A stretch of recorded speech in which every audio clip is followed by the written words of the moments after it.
Autre information à Métro News, plus de 9000 cas, dont des blessés par balle, des patients gravement brûlés, y compris des enfants, ont été admis dans les différents centres hospitaliers de Médecins sans frontières au cours des mois de mars et d'avril 2024.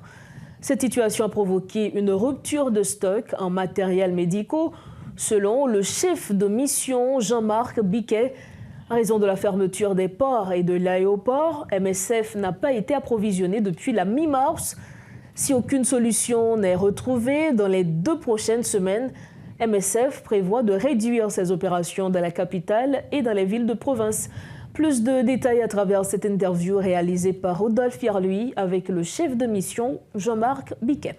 Merci de nous recevoir, Monsieur Jean-Marc Biquet. Vous êtes le chef de mission de Médecins sans frontières pour Haïti. On sait que là maintenant, Médecins sans frontières fait face à certaines difficultés, notamment par rapport à une trentaine d'hôpitaux de la capitale qui sont dans l'obligation de fermer leurs portes par rapport aux actes de banditisme. Et le fait que ces hôpitaux sont fermés, là maintenant, Médecins sans frontières reçoit plus de patients que d'habitude. Donc, comment vous gérez cette situation? Parce qu'on sait que entre mars et avril 2024, quand vous avez reçu plus de 9000 patients. Alors, effectivement, ces 2 derniers mois, on a vu une augmentation très forte de la fréquentation des services, et ce dû à l'insécurité qui règne maintenant sur Port-au-Prince. Le problème est non seulement qu'il y a plus de besoins que d'habitude, mais il y a surtout moins d'offres de soins pour l'ensemble de la population. Donc, un certain nombre d'institutions ont dû fermer. Elles sont inaccessibles, que ce soit pour les patients ou le personnel, depuis par 2 mois.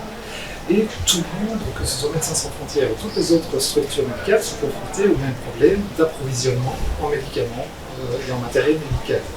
Aujourd'hui, vous avez publié dans un communiqué que si dans 2 semaines, la situation ne s'est pas améliorée, vous serez dans l'obligation de réduire vos opérations sur le territoire national. Effectivement, la situation est assez dramatique. Non seulement on consomme plus de matériel et de médicaments que d'habitude, parce qu'il y a plus de patients, mais on a toutes les difficultés du monde à pouvoir remplir nos stocks.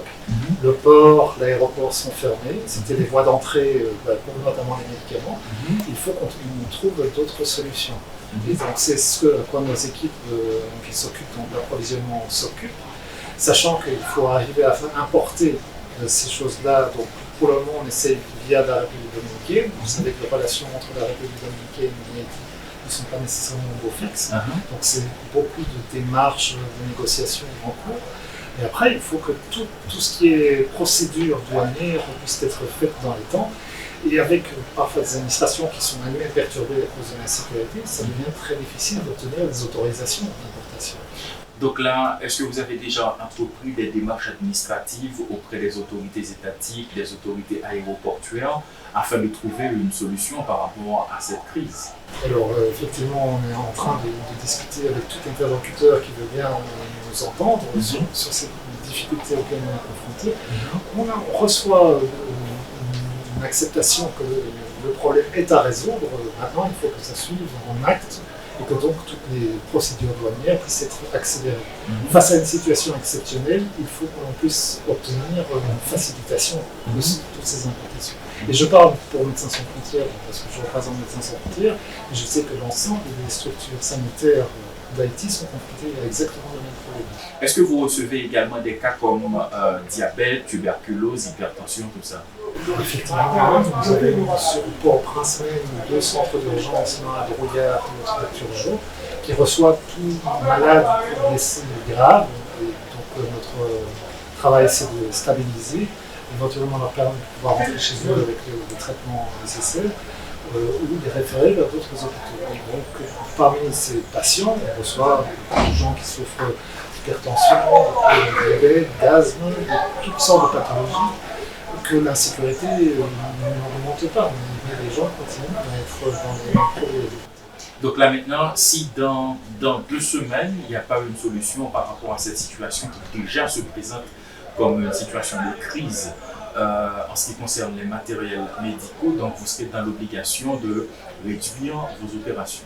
Effectivement, il n'y a rien à faire. Un certain nombre de patients ne pourront plus être pris en charge. Je pense à des cas de blessés suite à un accident de la route qui doivent subir des chirurgies spécialisées. Si on n'a pas de matériel, on ne peut pas faire ce qui est nécessaire de faire pour ces gens-là. Donc il faudra trouver une manière de pouvoir les prendre en charge au mieux, mais ce ne sera loin d'être idéal et loin de ce qui devrait être en situation normale.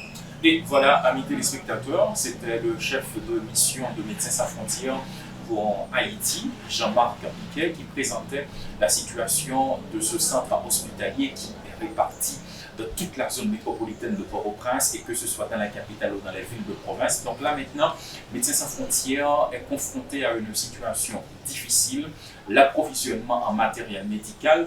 Médecins sans frontières est prêt à arriver à un stade où il y a une rupture de stock. Donc l'alerte est lancée pour que dans moins de 2 semaines, cette situation soit résolue afin que Médecins sans frontières puisse continuer à fournir des soins que des cas nécessitent.